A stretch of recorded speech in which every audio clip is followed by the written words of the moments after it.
মনসাবাড়ি যুবকবৃন্দ এবং 15 নম্বর ও 16 নম্বর ওয়ার্ডের প্রেক্ষাপটে শ্রী শ্রী সিদ্ধিদাতা গণেশ পুজোর আজকের এই অনুষ্ঠান।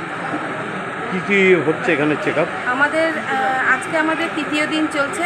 গণেশ পুজোর দিন আমাদের এখানে 5 জন ব্রাহ্মণ দিয়ে যজ্ঞ দিয়ে আমাদের পুজো সমাবেশ করা হয়। আচ্ছা, তার পরের দিন গণেশ পুজোর পরের দিন আমাদের সাংস্কৃতিক অনুষ্ঠান রাখা হয়েছে। আর আজকে আমাদের সকালবেলা রাখা হয়েছে রক্তদান শিবির, স্বেচ্ছায় রক্তদান শিবির এবং স্বাস্থ্য চেক আপ করানো হচ্ছে। আর বিকেলে আমাদের বাউলের অনুষ্ঠান রাখা হয়েছে। পুজোর কদিন কীভাবে কাটাচ্ছেন এখানে? ভীষণ ভালোভাবে কাটাচ্ছি। আমাদের এই 6ষ্ঠতম পুজো।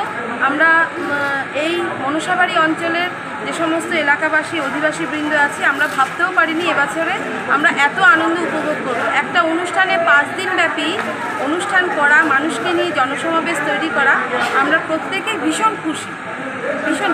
আপনার নাম? আমার নাম, আমি রূপা পোদ্দার।